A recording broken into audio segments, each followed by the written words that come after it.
Have a nice day, student. Continue with exercise 8.1. तो आज हम 8.1 लगभग समाप्त ही करेंगे। तो यदि आपको हमारा पढ़ाना समझ में आ रहा है तो आप चैनल को लाइक और सब्सक्राइब भी कर सकते हैं। तो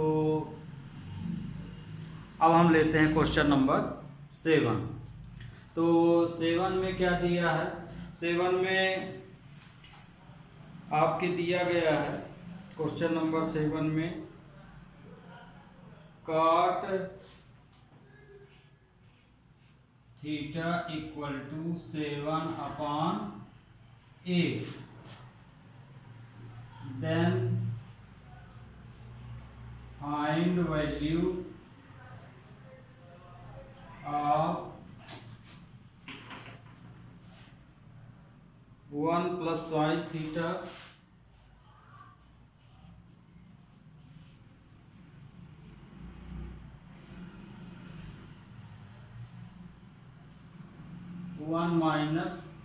-sin थीटा, और डिनोमिनेटर में 1 + cos थीटा 1 - cos थीटा। ये आपका ये दिया है, एंड सेकंड भी एक दिया है cot स्क्वायर थीटा। हमको इसकी वैल्यू निकालना है। तो अब हमें इसकी वैल्यू निकालना है तो इसको तो हम दो तरह से कर सकते हैं। जैसे इसको आगे हम सिंप्लीफाई करके भी इसकी वैल्यू निकाल सकते हैं और डायरेक्ट भी रख के लिख सकते हैं। तो ये देखिए, आपको हम दोनों तरह की मेथड बताए देते हैं। जिसको जो सरल लगे उस तरह से इस क्वेश्चन को सॉल्व कर सकता है ना। क्योंकि परीक्षा में तो ये दोनों आना नहीं है कि ये आना, कोई एक कंडीशन पूछेगा, यदि आता है तो आप क्वेश्चन में बहुत बच्चे क्या किए होंगे कि इससे वैल्यू निकाल के फिर इसमें वैल्यू रखे होंगे, फिर सिंप्लीफाई किए होंगे, फिर वैल्यू आई होगी। तो सॉल्यूशन का तरीका बहुत सारे होते हैं। तो सबसे पहला काम तो आप आगे मेथड देख लीजिए, है ना। Given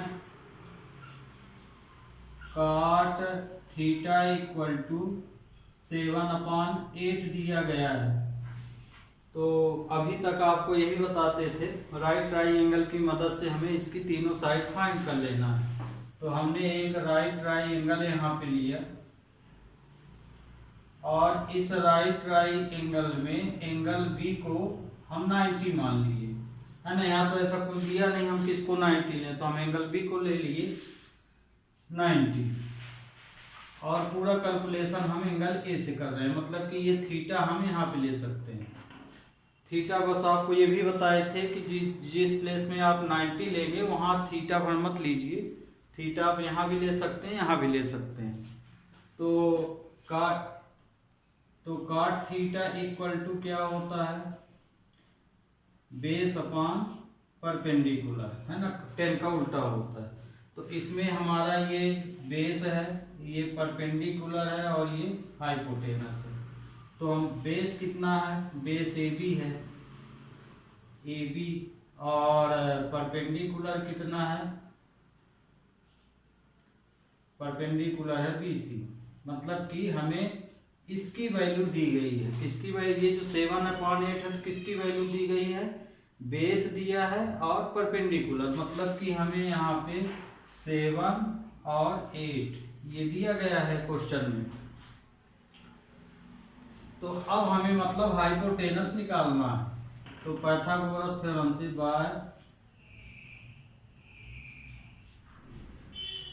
Pythagoras theorem h² equal to t² plus p²।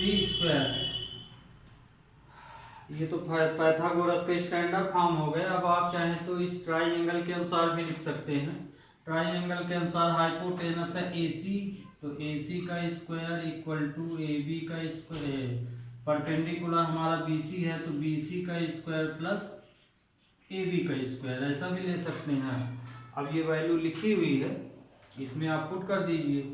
तो AC का स्क्वायर इक्वल टू 8 का स्क्वायर प्लस 7 का स्क्वायर, तो AC square equal to 64 plus 49, तो AC स्क्वायर इक्वल टू 113। तो AC की जो वैल्यू आई √113 आई। तो AC की वैल्यू आपकी क्या निकली 113। अब तीनों साइड फाइंड हो गई हैं। तो यहाँ देखिए साइन थीटा कास थीटा दिया हुआ है, काट की तो वैल्यू ऑलरेडी हमें पता है यहाँ पे। तो अपने ज़रूरत के अनुसार साइन और कास थीटा की हम वैल्यू निकाल लेते हैं। Here sine theta equal to क्या होता है, परपेंडिकुलर अपॉन हाइपोटेनस। तो इसमें परपेंडिकुलर है BC और हाइपोटेनस है AC। तो अब यहाँ से देख के आप ये BC AC की वैल्यू रख सकते हैं। तो BC की वैल्यू है 8, AC की वैल्यू है 13। और कास थीटा की वैल्यू क्या है, बेस अपॉन हाइपोटेनस होता है। तो बेस है हमारा यहाँ पे AB फिगर के अनुसार है ना, AB, और हाइपोटेनस कितना है, AC है। इसमें भी आप यहाँ से देख के वैल्यू, तो AB की वैल्यू है 7 और हाइपोटेनस है 113, है ना, इसी की वैल्यू। क्योंकि इस पूरे क्वेश्चन में साइन और कास थीटा भर दिया गया है, एंगल तो थीटा है, मतलब कि पूरी वैल्यू थीटा यहीं से काम करेगी। अब इतना करने के बाद आप क्वेश्चन लेंगे, इस क्वेश्चन में हम इसकी वैल्यू रखेंगे। तो वी टेक, अब आपके बुक में ये क्वेश्चन फर्स्ट लिखा है, ये सेकंड लिखा है, तो हम यहाँ फर्स्ट सेकंड डाले दे रहे हैं। वी टेक फर्स्ट क्वेश्चन है 1 plus sine theta 1 minus sine theta upon 1 plus cos theta 1 minus cos theta. तो यहाँ पे साइन थीटा की वैल्यू, कास थीटा की वैल्यू ये आप निकाल चुके हैं। तो साइन थीटा के स्थान पे हमें ये रखना है और कास थीटा के स्थान में 7/113। तो 1 प्लस 8/113 और 1 माइनस 8/13 हो जाएगा, है ना। साइन थीटा की वैल्यू रख दिए, साइन थीटा की वैल्यू 8/113। इसी तरह कास थीटा की वैल्यू रख दीजिए, तो 7/113 और 1 माइनस 7/113। अब देखिए इसमें आप ये a minus B, A square minus B square की आइडेंटिटी यहाँ लगा सकते हैं। A square minus B square की आइडेंटिटी a प्लस बी और a माइनस बी है। तो हमारा दोनों में, इसमें भी और इसमें भी, तो ऊपर वाला लेंगे तो a की वैल्यू हमारी 1 है और b की वैल्यू है ये। यदि नीचे वाली आइडेंटिटी लेंगे, a नीचे वाले में लेंगे तो a की वैल्यू है 1 और b की वैल्यू है ये। तो इस फॉर्म में क्वेश्चन लिखा हुआ हमें इस फॉर्म में लेना। तो इसको हम लिख सकते हैं 1 माइनस 8/13 का होल स्क्वायर। इसी तरह हम डिनोमिनेटर में ले सकते हैं 1 स्क्वायर प्लस 7/113 का होल स्क्वायर। तो 1 माइनस 8/64 और रूट में रूट का मल्टीप्लाई करेंगे तो 113 ही आएगा। 1 इसमें भी ये माइनस है, यहाँ माइनस 7/100, 7 से बन जाए 2 बार 2 टाइम्स मल्टीप्लाई होगा तो 113। अब हम यहाँ पे इसका एलसीएम लेंगे तो इसका यहाँ मल्टीप्लाई हो जाएगा 113। तो 113 माइनस 64/100 113 माइनस 49/113। इसमें एलसीएम लिए, न्यूमरेटर अलग से सॉल्व किए, डिनोमिनेटर अलग से, तो इसका एलसीएम लेंगे तो इसका यहाँ मल्टीप्लाई हो जाएगा, है ना, इसी तरह इसका यहाँ हो जाएगा, फिर माइनस हो जाएगा, तो ये वैल्यू तो कैंसिल हो गई, बचा ये, तो इसको माइनस कर दीजिए, तो इसको इसमें माइनस किए तो आया 49, और इसमें से इसको हम माइनस करेंगे तो 4 और 5 हो जाएगा, तो 5 6 64 आएगा। तो इसका जो आंसर आया 49/64 आया। तो हमारे ख्याल से बहुत बच्चे तो इसको इसी तरह किए होंगे, है ना, जिस तरह से किए होंगे इसको हम इस तरह से बता दिए, लेकिन आप इसको दूसरे ढंग से भी कर सकते हैं, है ना, इसको सिंप्लीफाई करके लास्ट में वैल्यू रख सकते हैं। तो ये तो हम आपके अनुसार बता दीजिए, अधिकांश बच्चे इस ढंग से करते हैं, लेकिन बहुत बच्चे सिंप्लीफाई करके भी कर सकते हैं, क्योंकि क्वेश्चन में क्या दिया, फाइंड वैल्यू या इवैल्यूएट दिया है, तो हम इसको इसकी वैल्यू निकालना तो हम किसी ढंग से निकाल सकते हैं, चाहे हम आगे क्वेश्चन को सॉल्व कर लें या कि फिर वैल्यू रख दें। तो आपको ये इसकी हमने ये फर्स्ट मेथड बता दिए, है ना, मेथड फर्स्ट। तो आप इस क्वेश्चन को इस तरह से भी सॉल्व कर सकते हैं, और इसकी दूसरी मेथड है कि यदि आपको आइडेंटिटी याद है तो दूसरे ढंग से भी कर सकते हैं। जैसे हम ये अब मिटा देते हैं ये क्वेश्चन, वो तो आपका कंपलसरी है, इतना तो आपको निकालना ही पड़ेगा। अब देखिए यहाँ से इसकी सेकंड दूसरे ढंग से इसको कैसे कर सकते हैं, मेथड सेकंड।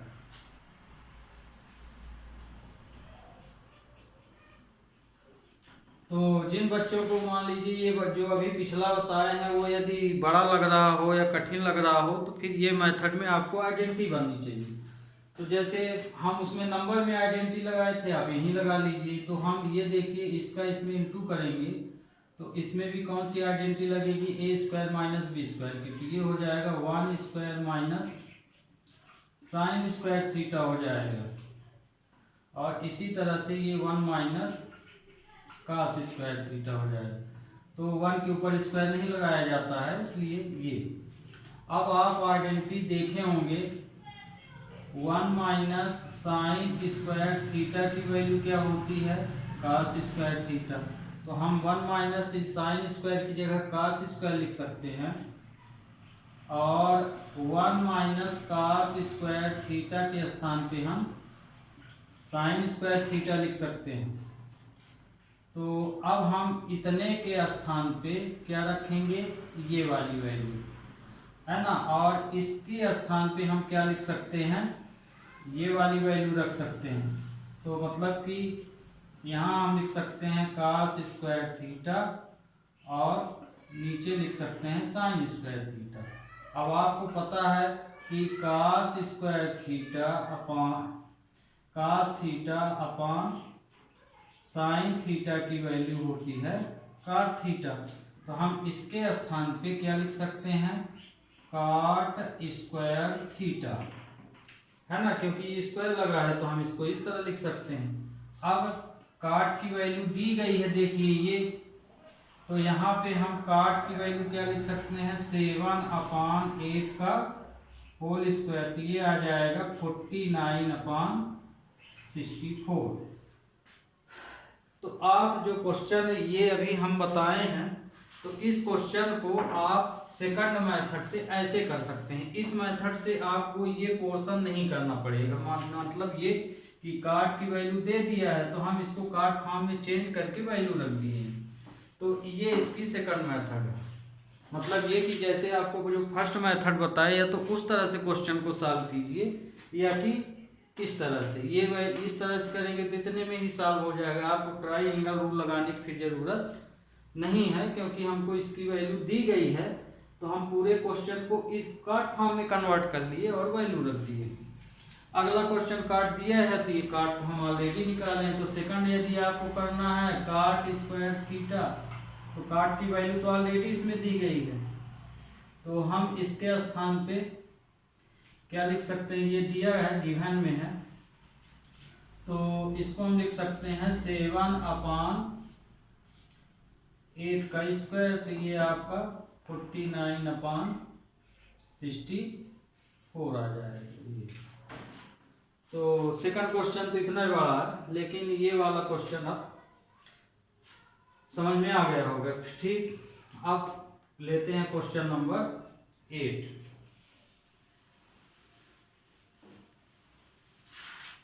तो क्वेश्चन 8 में क्या है, आप देखते हैं क्वेश्चन 8 में क्या बोल रहा है।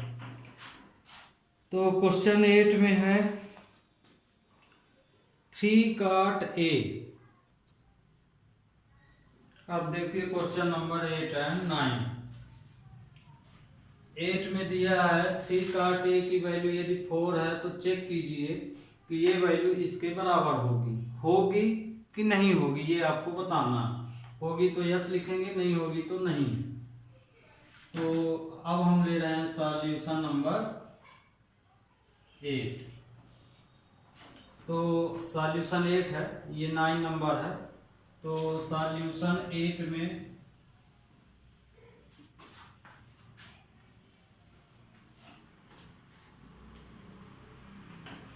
आगे तो निश्चित है कि हमको ट्राइंगल बना के पूरी वैल्यू निकालना पड़ेगा। तो गिवन क्या दिया है, गिवन 3 cot A = 4।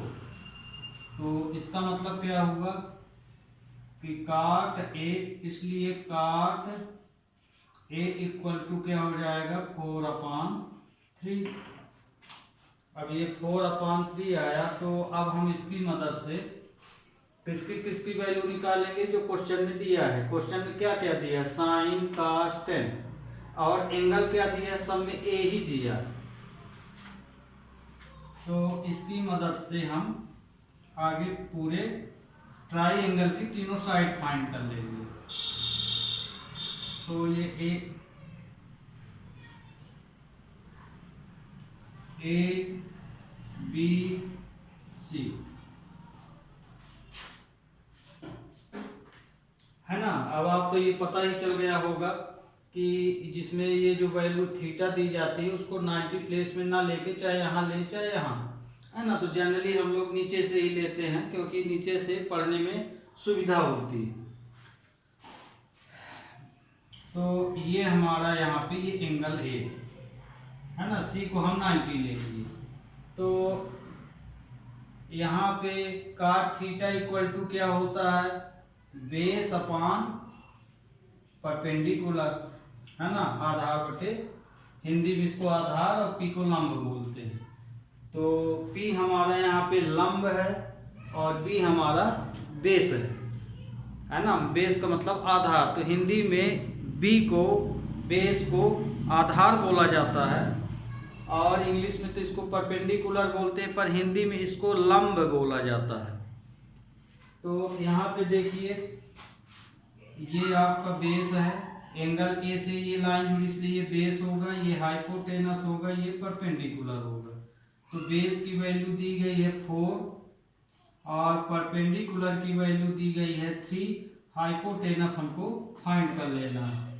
तो in triangle ABC where angle C को इस बार हमने 90 लिया है बाय पाइथागोरस थ्योरम।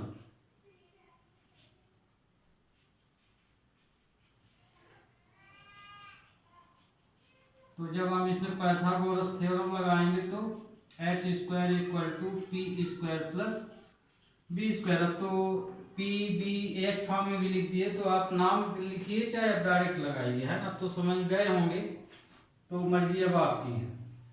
तो h² = p की वैल्यू 3 दी गई है, तो 3²।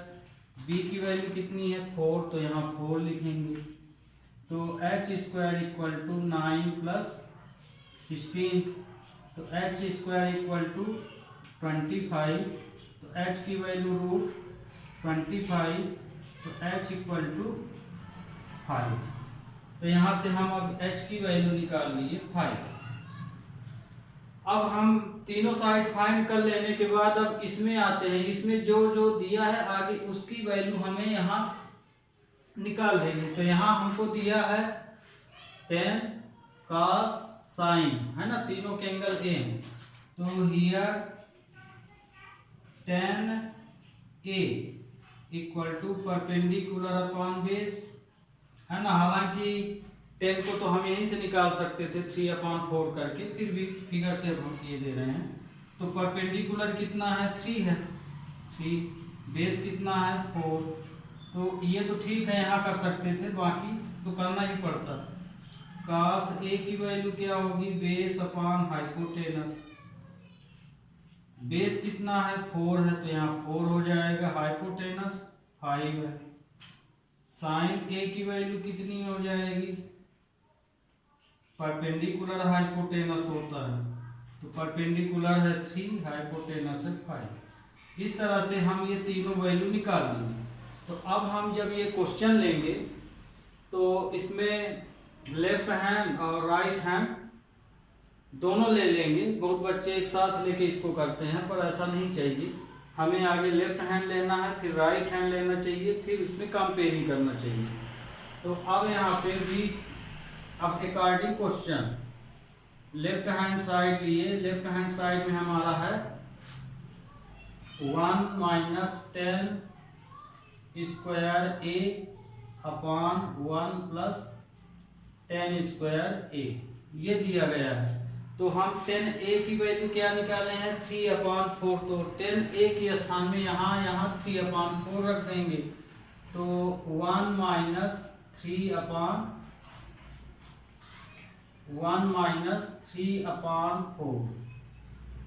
का स्क्वायर। तो 10A के स्थान पे 3/4 रख दिए, स्क्वायर है तो लगेगा ही। 1 प्लस 3/4 का होल स्क्वायर।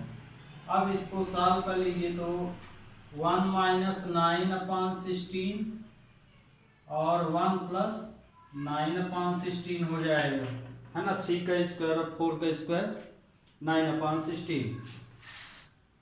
अब एल्स न्यूमरेटर को देखिए अलग से सॉल्व कर लेंगे। मतलब न्यूमरेटर में 16 है तो यहाँ मल्टीप्लाई होगा, और फिर ऊपर माइनस है तो माइनस हो जाएगा, नीचे प्लस है तो प्लस।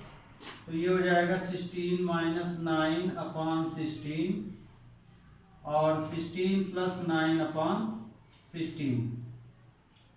तो 16 से 16 कैंसिल हो गया, तो आंसर आपका आया, इसमें माइनस करेंगे तो 7 और ये 25। ये आपका इक्वेशन फर्स्ट हो गया। तो इसकी वैल्यू ये आ गई है ना, 1 minus 10 square A upon 1 plus 10 square ए की वैल्यू हमने कितनी निकाली, ये। अब लेते हैं राइट हैंड साइड। तो राइट हैंड साइड में क्या दिया गया है, cos square A minus sine square ए दिया गया है।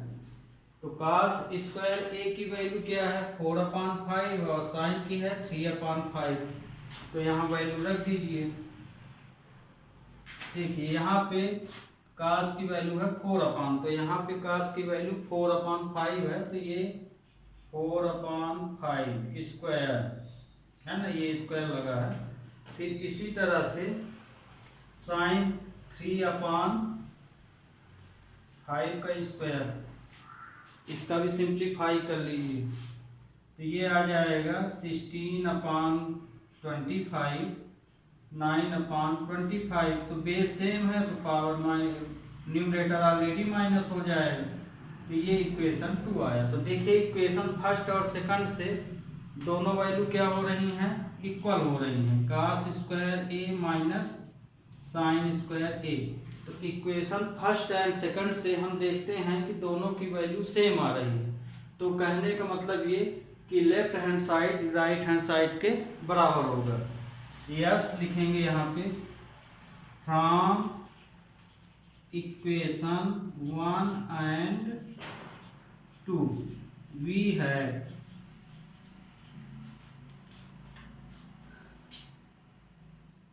S यस या नो में पूछा है आंसर, तो मतलब कि ये आइडेंटिटी बराबर होगी।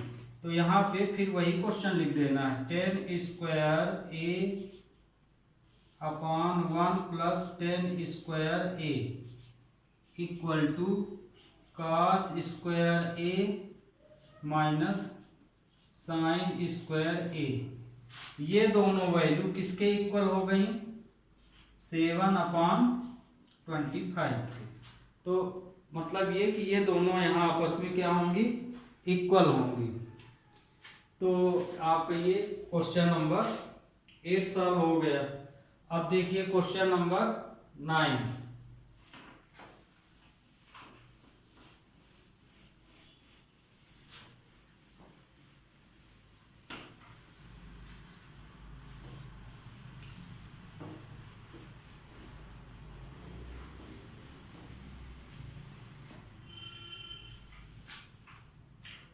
क्वेश्चन 9 में क्या दिया गया है उसी तरह का ये भी है, इसमें वैल्यू फाइंड करना है। तो सॉल्यूशन 9।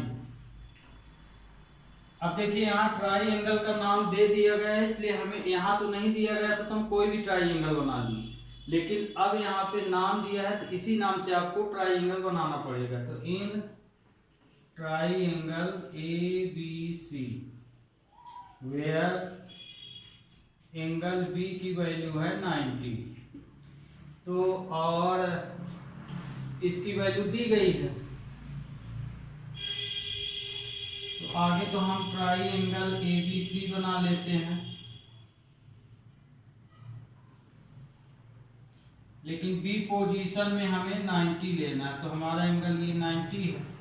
अब यहाँ हम ए बी लिख लिए। आप चाहें तो यहाँ लिख सकते हैं, बी यहाँ, ए यहाँ लिख सकते हैं, सी यहाँ, बी तो हमने 90 ले लिया, तो ये हमारा एंगल ए हो गया। अब गिवन में दिया है 10a इक्वल टू 1/√3, ये दे दिया गया है। तो 10 थीटा इक्वल टू क्या होता है यहाँ पे? परपेंडिकुलर अपॉन बेस, है ना। तो ये हमारा बेस है, ए एंगल ए यहाँ है इसलिए बेस हो गई, ये हाइपोटेनस तो बेस है, और ये हाइपोटेनस है, ये परपेंडिकुलर। तो P/B तो मतलब कि परपेंडिकुलर 1 दे रहा, तो ये 1 है, बेस कितना देता है? √3। हमको इसमें हाइपोटेनस फाइंड करना है। तो इन ट्राइंगल बाय, ये तो लिख चुके हैं, Pythagoras theorem by Pythagoras theorem, h² equal to P² plus B²। h² तो फाइंड करना है, तो h², P की वैल्यू कितनी है? 1, तो 1 का स्क्वायर, B की वैल्यू कितनी है? √3 का स्क्वायर, तो h² इक्वल टू 1 + 3 हो जाएगा, रूट में रूट का मल्टीप्लाई 3 हो जाता है, तो h² इक्वल टू 4, तो h की वैल्यू यहाँ 2 आ जाएगी, है ना। h का रूट 4 का रूट 2 आएगा ये। अब तीनों साइड फाइंड कर लेने के बाद क्वेश्चन में ध्यान रखिए, इस बार एंगल बदल दिया। अभी तक ए है तो ए देता था, बी है तो बी है। यहाँ देखिए ए के साथ सी है ना, फिर cos ए के साथ sin सी। तो दो तरीका है, यदि आपसे वो क्वेश्चन को बड़ा नहीं करना है तो यहीं से एंगल पढ़ के आप, ये हम यहाँ गलत कर दिए, सी है यहाँ पे। तो देखिए सी है तो यहाँ से आपको पढ़ना पड़ेगा बेस, तो सी के लिए यदि ये सी एंगल मान रहे हैं तो बेस ये वाला होगा सी के लिए, और हाइपोटेनस तो वही रहेगा। तो आपको हम कई बार बता चुके हैं कि जिस एंगल से आप रीडिंग लेते हैं या रीड करते हैं साइडों का, तो उस एंगल पे दो ही साइड लगती हैं राइट एंगल में, एक बेस लगता है और एक हाइपोटेनस। परपेंडिकुलर हमेशा सामने रहता है उसके। तो जैसे आप इस एंगल को पढ़ रहे हैं तो इस एंगल से ये जो दो लाइन जुड़ती हैं तो एक बेस लाइन कहलाएगी, एक हाइपोटेनस। तो हाइपोटेनस तो आप ऑलरेडी पहचान जाएंगे, लॉन्गेस्ट साइड होती है। तो और यदि ये एंगल पढ़ रहे हैं तो इस एंगल के लिए ये बेस होगा, ये हाइपोटेनस होगा। सी पढ़ रहे हैं तो सी के लिए ये बेस होगा, ये हाइपोटेनस होगा और सामने वाली लाइन परपेंडिकुलर होगी, इसके लिए ये परपेंडिकुलर होगी। तो दो तरीके हैं, या तो आप पूरी वैल्यू आगे निकाल लीजिए और या कि क्वेश्चन लीजिए और फिगर से ही देख के उसकी वैल्यू रखते जाएंगे। तो चूंकि हम तो समझा रहे हैं आपको, तो आगे पूरी वैल्यू ही निकालेंगे फिर क्वेश्चन में रखेंगे। तो हम जरूरत के अनुसार इसमें साइन ए, कास सी, साइन सी और बस इतनी वैल्यू निकाल लेना है। तो हम यहाँ पे sign A, cos A, sine सी, कास सी, बस इतनी वैल्यू हम फाइंड की ले रहे हैं, है ना। इसी के अंदर है पूरा क्वेश्चन हमारा। तो साइन ए इक्वल टू क्या होता है, परपेंडिकुलर अपॉन हाइपोटेनस। कास बेस अपॉन हाइपोटेनस होता है, साइन भी परपेंडिकुलर अपॉन हाइपोटेनस और बेस अपॉन हाइपोटेनस। ये कंडीशन तो सबकी सेम ही दिखेगी, पर हम एंगल के अनुसार ये लेंगे। तो ए एंगल अब हम ले रहे हैं, तो ए एंगल के अनुसार परपेंडिकुलर हमारा क्या होगा, 1 होगा। हम यहाँ नाम भी लिखे दे रहे हैं क्योंकि पी, एच और बी से अब आपको धोखा होगा, क्योंकि सब में वही दिखेगा। लेकिन अब यहाँ पे हम जो भी लेंगे तो एंगल के अनुसार लेंगे। तो इसके अनुसार यदि हम एंगल ए लेंगे तो एंगल ए का परपेंडिकुलर BC बनेगा, हाइपोटेनस AC बनेगा। फिर साइन ले रहे हैं तो साइन के कास ए का भी ले लीजिए, कास ए, एंगल ए तो यहीं से पढ़ेंगे, कास के लिए साइन सब के लिए। तो कास ए के लिए बेस, तो बेस तो यही रहेगा AB और हाइपोटेनस AC। फिर सी के अनुसार आप पढ़ेंगे, सी के अनुसार परपेंडिकुलर ये वाली लाइन होगी, है ना, सी एंगल के अनुसार। तो ये हो जाएगा AB अपॉन AC, हाइपोटेनस तो कॉमन है। फिर इसी सी के अनुसार कास सी की वैल्यू क्या हो जाएगी, बेस, तो बेस BC बनेगा, BC अपॉन AC। तो अब यहाँ पे देखिए इसके अकॉर्डिंग आपको वैल्यू भरना है। तो आप चाहें तो ये वैल्यू यहाँ मिटा दें, नहीं तो आपको इसके कारण धोखा होगा यहाँ, इसलिए ये वैल्यू मिटा देते हैं। जो है वो इसके अनुसार आप देखेंगे। तो यहाँ पे BC की वैल्यू है हमारी 1, AC की वैल्यू है 2, 1/2 आया साइन ए की वैल्यू। कास ए की वैल्यू है AB अपॉन AC, तो AB की वैल्यू है √3, AC की वैल्यू है 2। इसी तरह से C की वैल्यू देखिए, AB अपॉन AC है, तो AB की वैल्यू है √3 और AC की वैल्यू है 2। ये दोनों सेम हो गए हैं यहाँ पे। BC अपॉन AC, ये BC है 1/2। ये तो इस तरह से हम ये पूरी वैल्यू निकाल लिए। अब लेते हैं क्वेश्चन, है ना, दोनों क्वेश्चन अब आपके सॉल्व हो जाएंगे। तो बी टेक फर्स्ट क्वेश्चन लिए, sine A into cos C plus cos A sine C. ये अब यहाँ से जो वैल्यू आप निकाले हैं, तो साइन ए के स्थान पे साइन ए की वैल्यू रख देना है, कास सी के स्थान में कास सी की, माने जो भी वैल्यू यहाँ दी है उसकी वैल्यू यहाँ से देख के वहाँ रख देना है। तो साइन ए की वैल्यू कितनी है, 1/2, तो यहाँ पे 1/2, इन दोनों के बीच इंटू का साइन है। फिर कास सी की वैल्यू है 1/2, फिर प्लस, फिर इसी तरह कास ए की वैल्यू है √3/2, यहाँ √3/2। साइन सी की वैल्यू कितनी है, √3/2। ये तो ये तो 1/4 हो गया, इसमें भी इंटू किए तो रूट में रूट का मल्टीप्लाई 3 और 2 में 2 का मल्टीप्लाई 4 हो गया। एलसीएम ले लिए तो 4 आया, तो चूंकि डिनोमिनेटर सेम है तो न्यूमरेटर भी वही वैल्यू आएगी, 1 है तो 1 ही रहेगा, 3 है तो मतलब कि 4/4, तो आंसर कितना आया 1। तो पहले का आंसर आपका 1 आया। अब सेकंड नंबर क्वेश्चन लेते हैं। सेकंड में ये दिया है cos A into cos C minus sine A into sine C। जो प्रोसीजर यहाँ थी वही यहाँ से वैल्यू देखिए वहां रखिए। cos A की वैल्यू है √3/2 और cos C की वैल्यू है 1/2। साइन A की वैल्यू है 1/2 और साइन C की वैल्यू है √3/2। तो इसका मल्टीप्लाई करेंगे तो √3/4, इसका भी मल्टीप्लाई करेंगे √3/, तो देखिए ये वाला प्लस है, ये माइनस, तो ये क्या हो जाएगा कैंसिल, तो आंसर क्या आएगा 0। तो सेकंड का आंसर 0 है, फर्स्ट का आंसर आपका 1 है। अब लेते हैं आपकी एक्सरसाइज का लास्ट क्वेश्चन है ना, 10वां नंबर।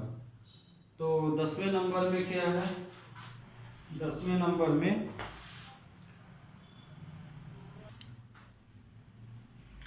ये देखिए क्वेश्चन नंबर 10। इसी तरह से एक आपका एग्जाम्पल भी दिया है, आप उसको भी कर लीजिएगा।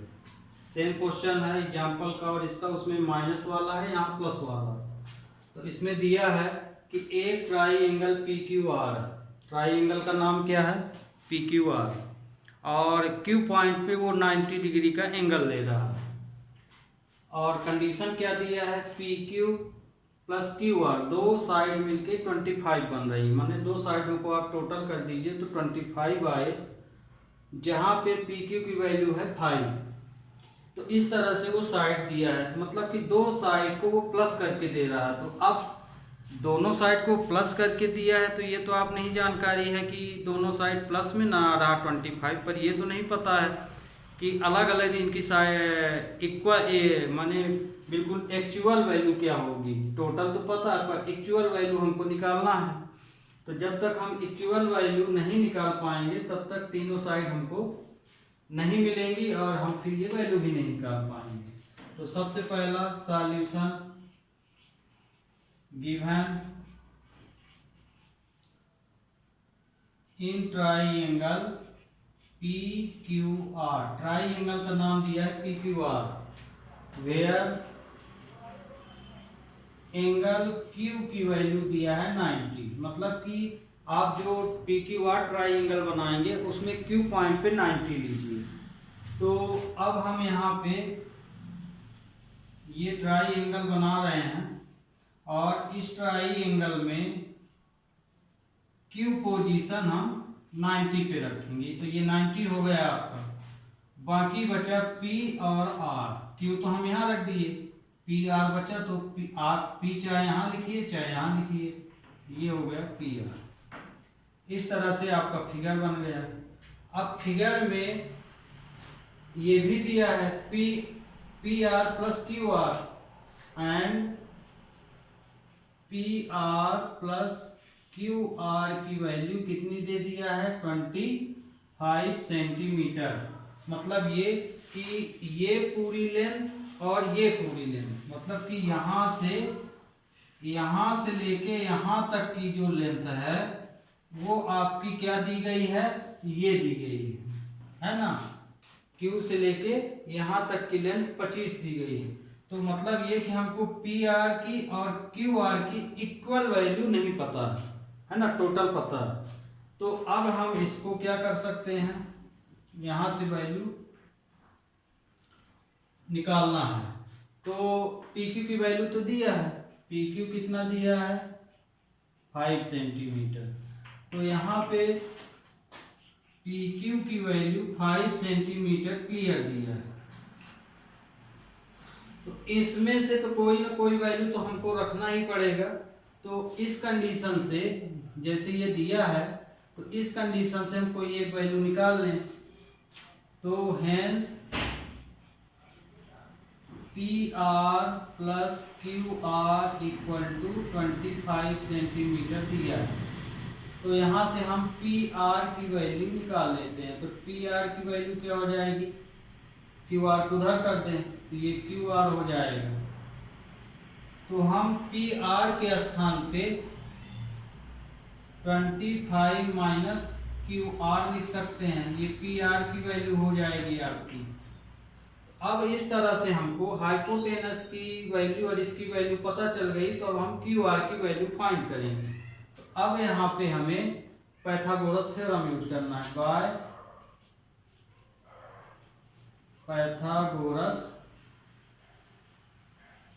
Theorem H square equal to P square plus B square. तो यहाँ पे एच स्क्वायर कितना है, हाइपोटेनस है पी आर। तो हम इसको पी आर का स्क्वायर इक्वल टू परपेंडिकुलर क्या है क्यू आर, क्यू आर का स्क्वायर प्लस पी क्यू का स्क्वायर लिख सकते हैं। फिगर के अनुसार पाइथागोरस थ्योरम आपकी ये होगी। अब यहाँ पे जो पाइथागोरस थ्योरम यूज किए हैं उसमें आप पी आर और पी क्यू की वैल्यू हमको पता है। तो इस इक्वेशन में पी आर की वैल्यू ये है और पी क्यू की वैल्यू हमारी क्या है 5। ये वैल्यू हमको यहाँ पे पुट कर देना। तो पी आर के स्थान पे हम 25 माइनस क्यू आर का स्क्वायर हो जाएगा, है ना। पी आर के स्थान पे ये वैल्यू रख रहे हैं। फिर क्यू आर का स्क्वायर, पी क्यू इसकी वैल्यू क्लियर 5 दे दिया है तो ये 5 का स्क्वायर हो जाएगा। अब यहाँ देखिए a माइनस बी का होल स्क्वायर लगेगा। तो a माइनस बी का होल स्क्वायर क्या होता है, a का स्क्वायर मतलब कि 25 का स्क्वायर, फिर प्लस बी स्क्वायर मतलब क्यू आर का स्क्वायर, फिर माइनस 2ab 2ab,